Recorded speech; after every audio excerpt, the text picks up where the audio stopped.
কার্যালয়ে ৫৭০ টি পদে একটি বিশাল সার্কুলার পুনর্নিয়োগ বিজ্ঞপ্তি প্রকাশ হয়েছে। তো এইখানে বিভিন্ন ক্যাটেগরিতে মোট ৩ টি সার্কুলারে আপনারা আবেদন করতে পারবেন। তো ৫৭০ টি পদের জন্য বিভিন্ন ক্যাটেগরি অনুযায়ী ৩ টি সার্কুলার করা হয়েছে। যেখানে ১ম সার্কুলারটি হচ্ছে আ আ এটি হচ্ছে মূলত হিসাব মহানিয়ন্ত্রকের কার্যালয়, হিসাব ভবন, সেগুনবাগিচা, ঢাকা। ১ম পদটি হচ্ছে এইখানে আ অ্যা সরটার যেটার গ্রেড হচ্ছে ১৯, বেতন হচ্ছে ৮,৫০০ থেকে ২০,৫৭০ টাকা। শূন্য পদের সংখ্যা হচ্ছে ৩ টি। দুঃখিত, শূন্য পদের সংখ্যা হচ্ছে ৪০ টি। প্রয়োজনীয় শিক্ষাগত যোগ্যতা হচ্ছে কোনো স্বীকৃত বোর্ড হইতে মাধ্যমিক স্কুল সার্টিফিকেট বা সমমান পরীক্ষায় উত্তীর্ণ অর্থাৎ এসএসসি পাস। পরের পদটি হচ্ছে অফিস সহায়ক গ্রেড ২০। এটার গ্রেড হচ্ছে ২০ এবং পদসংখ্যা হচ্ছে ৫৭ টি। কোনো স্বীকৃত বোর্ড হইতে মাধ্যমিক স্কুল সার্টিফিকেট, এটা হচ্ছে এসএসসি পাস। নিম্নবর্ণিত শর্তাবলী আবেদন ফর্ম পূরণ ও পরীক্ষায় অংশগ্রহণের ক্ষেত্রে অবশ্যই অনুসরণ করতে হবে। এগুলো তো বরাবর যেইগুলা থাকে সেই নিয়মাবলীগুলো দেওয়া আছে, এগুলো শেষে দেখব। তো পরীক্ষায় অংশগ্রহণের ইচ্ছুক প্রার্থীগণ https://cga.teletalk.com.bd ওয়েবসাইটে আবেদনপত্র পূরণ করবেন। আপনাদের আবেদনপত্র পূরণ ও পরীক্ষার ফি জমা দান শুরুর তারিখ হচ্ছে ৬/৮/২০২৬ তারিখ এবং আবেদনের শেষ হচ্ছে ২৭/৮/২০২৬। উক্ত সময়ের মধ্যে আবেদন করবেন। তো আপনাদের টেনশন নেওয়ার কোনো কারণ নেই। আমি এই লিঙ্কটি ডিসক্রিপশন বক্সে দিয়ে দিব। পরের পদগুলো দেখি চলুন।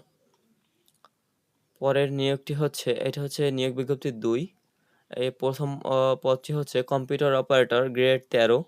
এইটার পদসংখ্যা হচ্ছে ২ টি।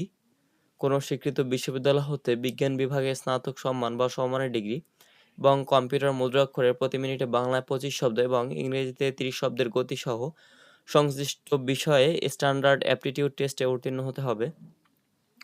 পরের পদটি হচ্ছে জুনিয়র অডিটর, যেটার গ্রেড হচ্ছে ১৬। পদসংখ্যা হচ্ছে ৯২ টি।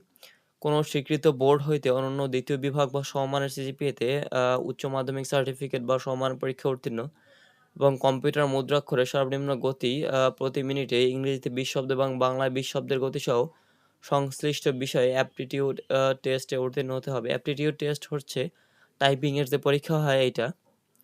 তারপর হচ্ছে data entry control operator. Data entry বলতে কি, ধরেন একটা কোম্পানির বিভিন্ন তথ্য আছে। যেমন একটা কোম্পানি ১ মাসে কত আ লা লাভ করেছে, কত লস করেছে, এইটার একটা আ মানে হিসাব-নিকাশ এটা এক্সেল শিটের মাধ্যমে এন্ট্রি করে। এবং আরো একটি বিষয় আছে, ধরেন কোনো আ তথ্য ওয়েবসাইটে যোগ করতে হবে নতুনভাবে, এটাকেও ডাটা এন্ট্রি বলে। তো তারপর হচ্ছে ড্রাইভার, যেটার পদসংখ্যা হচ্ছে ২ টি, গ্রেড হচ্ছে ১৬। কোনো স্বীকৃত বোর্ড হইতে জেএসসি পাস এবং গাড়ি চালনায় ৩ বছরের অভিজ্ঞতা এবং লাইসেন্স থাকতে হবে।